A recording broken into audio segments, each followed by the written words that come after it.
So I'm in lectures today, and someone says, "Scott, did you know Elijah Wood's here?" I'm like, "What? What's Elijah Wood doing here?" They say he's filming. Filming what? Filming the movie The Oxford Murders. That's right. Elijah Wood is here filming The Oxford Murders. If you check out the Internet Movie Database, imdb.com, you can read about it. The Oxford Murders. Here's a little plot outline from that website I just mentioned. At Oxford University, a professor and grad student, played by Elijah Wood, worked together to try and stop a potential series of murders seemingly linked by mathematical symbols. Interesting. Well, sure enough, walking to the rad cam today, I see tons of semi-trucks unloading lighting and like scaffolding and all this film equipment and stuff, and there's crowds everywhere. So that's kind of exciting. Also, thing happened yesterday, or at least I read one article online about it, so I haven't cross-checked it yet. But apparently we have this tower. Not apparently, we do have this tower of St. Mary's the Virgin, and it's attached to the church, which is right in the center of town.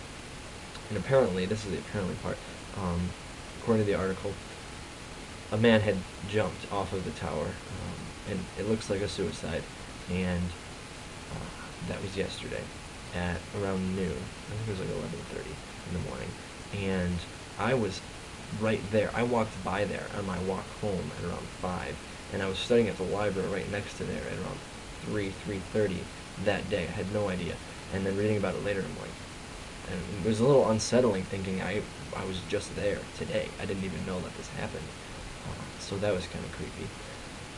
So a couple big things happening right now.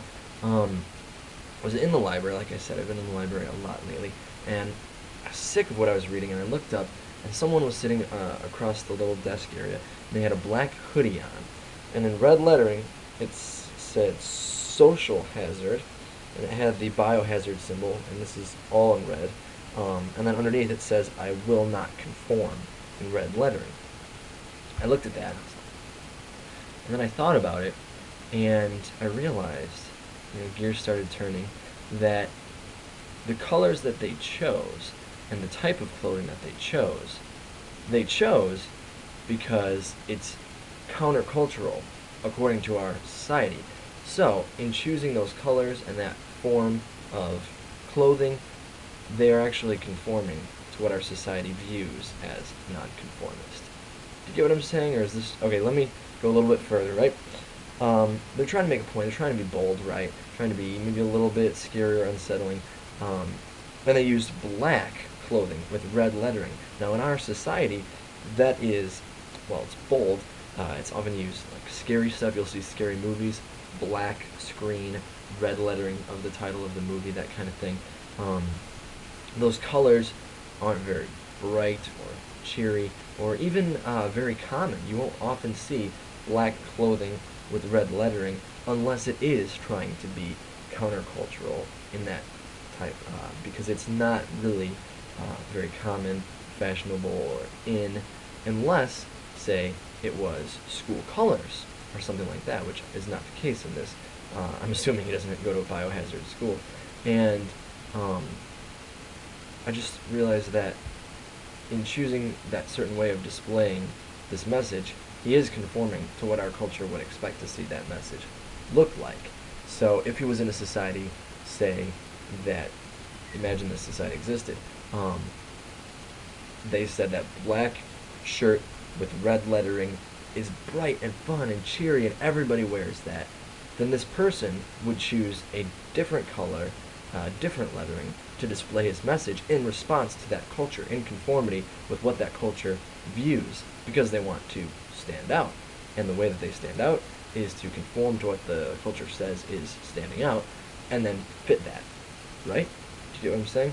And especially in Great Britain, where wearing a hoodie is much more kind of punk, delinquent, than in the U.S. In the U.S., you see someone wearing a hoodie, no big deal. Here, especially if the hood is up, it means something more than it does in the U.S., which it took me a little bit to get used to, but it's kind of a big deal. It's kind of a scary thing when you see people walking around with their hoods up, according to those that I've spoken to who have lived here for a while or their entire lives.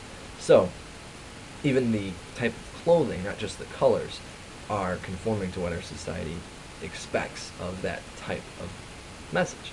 So I realized that You're trying to look really cool, saying, I am a nonconformist. Look at these colors that I'm wearing.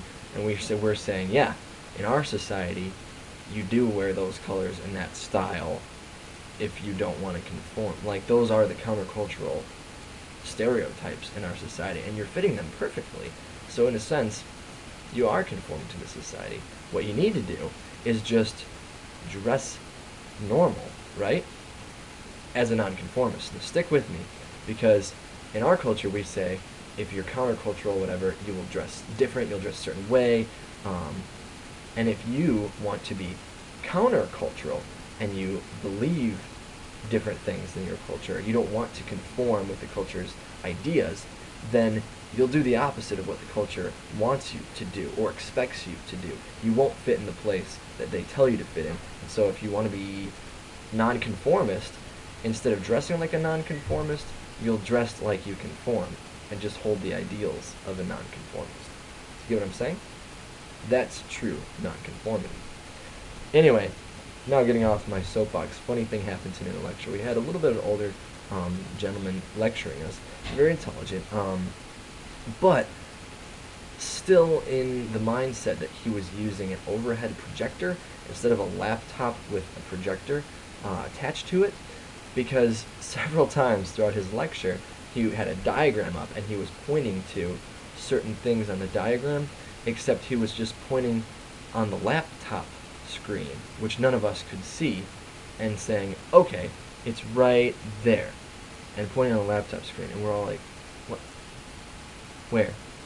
We can't see that. And he did it again and again, and finally some of the students mentioned, tried to be as gentle as possible, can you show us on the wall? We can't see what you're doing on the screen. And he's like, oh, you can't. And we say, yeah, we can't see that. Can you just maybe point on the wall what you're trying to direct us to, or use the mouse to point on the screen? And he was like, oh my, he's like, I didn't even realize that you guys couldn't see that. And I was like, anyway, kind of funny, kind of cute, I guess, but it was interesting. It was not what we expected. The first time he did it, he was like, right here, this is what I'm talking about. And everyone looks at each other like, what? Anyway, shout out goes to Holly. I hope I didn't throw you off. Well, thanks for watching, Holly, but also this is to everyone. I wouldn't throw you off my whole nonconformist speech, but in my mind it makes some sense. And so, if it doesn't make any sense to you, maybe listen to it again and try to understand it a little bit more. And if it still doesn't make any sense, then go ahead and take a couple shots at it, because maybe I was just thinking along the wrong lines. But I think it makes sense that if you really want to be nonconformist, you're not going to conform to what the society says a nonconformist should look like. And that's all for Scoxford.